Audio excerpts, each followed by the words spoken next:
Hello dear learners. आज के इस वीडियो में हम समझेंगे कि हमारी बॉडी का इम्यून सिस्टम यानी प्रतिरक्षा प्रणाली क्या होती है।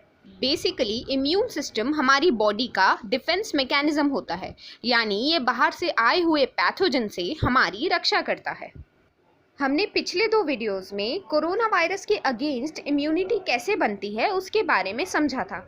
यदि वो वीडियो आपने नहीं देखा है तो ऊपर आई बटन पर क्लिक करके ज़रूर देख लीजिएगा। अब आइए समझते हैं हमारे इम्यून सिस्टम को। उससे पहले हम 2 टर्म्स को समझते हैं, एंटीजन एंड एंटीबॉडी। इन दोनों में अंतर क्या होता है। एंटीजन ऐसे सब्सटेंसेस होते हैं जिनके अगेंस्ट हमारा इम्यून सिस्टम वर्क करता है। ये ओरिजिनली हमारी बॉडी का हिस्सा नहीं होते हैं। एंटीजन हमारी बॉडी में डिसीज़ कॉज कर सकते हैं। ये वायरस, बैक्टीरिया, फंजाई या फिर कोई केमिकल सब्सटेंस भी हो सकते हैं।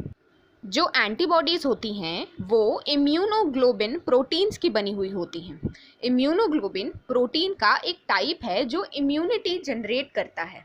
आप देख सकते हैं ये एंटीबॉडीज़ वाई शेप की होती हैं। ये हमारे ब्लड में सर्कुलेट करती रहती हैं और जब इन्हें पैथोजन मिलता है तो उस पर ये अटैक करके उनको मार गिराती हैं।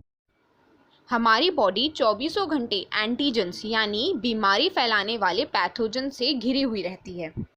और यदि हमारी बॉडी का इम्यून सिस्टम काम करना बंद कर दे तो हम जिंदा ही नहीं रह पाएंगे। इसलिए हमारी बॉडी को हेल्दी रखने में हमारा इम्यून सिस्टम बहुत ही ज़्यादा इम्पॉर्टेंट रोल प्ले करता है और अलग अलग तरह से इम्यूनिटी जनरेट करता है। तो आइए समझते हैं टाइप्स ऑफ इम्यूनिटी।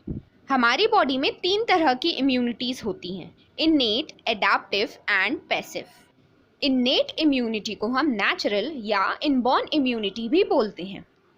जब किसी बच्चे का जन्म होता है तो उसके जन्म से ही उसकी बॉडी में इम्यूनिटी प्रोड्यूस होना शुरू हो जाती है, ताकि जब वो बच्चा इन्वायरमेंट के संपर्क में आए तो कोई भी पैथोजन उसे आसानी से इन्फेक्ट ना कर सके। अब जैसे जैसे वो बच्चा बड़ा होने लगता है तो वो अपने आसपास और ज़्यादा पैथोजन्स के संपर्क में आता है और उसकी बॉडी उन पैथोजन्स के अगेंस्ट एंटीबॉडीज़ डेवलप करने लगती है। और इस तरह की इम्यूनिटी को हम एडाप्टिव या एक्वायर्ड इम्यूनिटी बोलते हैं, क्योंकि जैसे जैसे वो बच्चा बड़ा हुआ उसने अपने आप को अपने वातावरण के अनुकूल बनाने के लिए और दूसरे पैथोजन से बचने के लिए अपने अंदर इम्यूनिटी जनरेट की, मतलब उसने वो इम्यूनिटी एक्वायर की। जो बच्चे को वैक्सीन लगती है या फिर जो हमें भी अभी कोरोना की वैक्सीन लगी, वो भी एडाप्टिव या एक्वायर्ड इम्यूनिटी का एक एग्जाम्पल है। इम्यूनिटी का तीसरा टाइप होता है पैसिव इम्यूनिटी।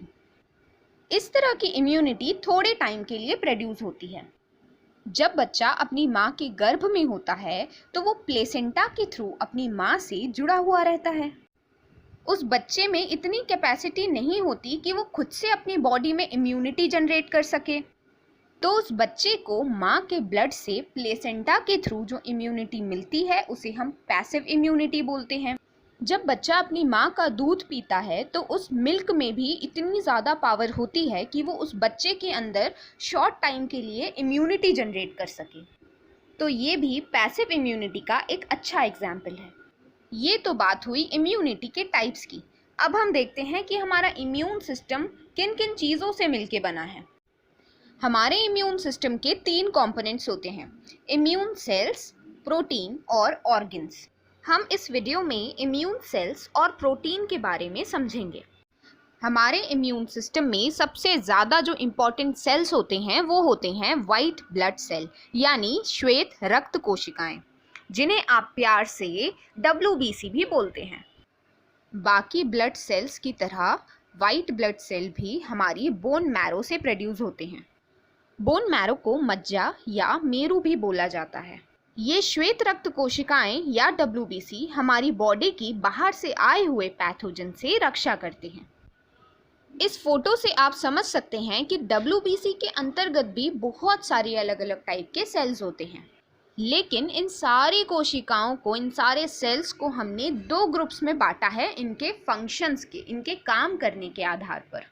तो इस तरीके से 2 तरह के सेल्स हैं, non stop cells and specific cells. जो नॉन स्टॉप सेल्स होते हैं वो हमारी बॉडी में हमेशा काम करते हैं, मतलब 24/7 वो वर्क करते रहते हैं।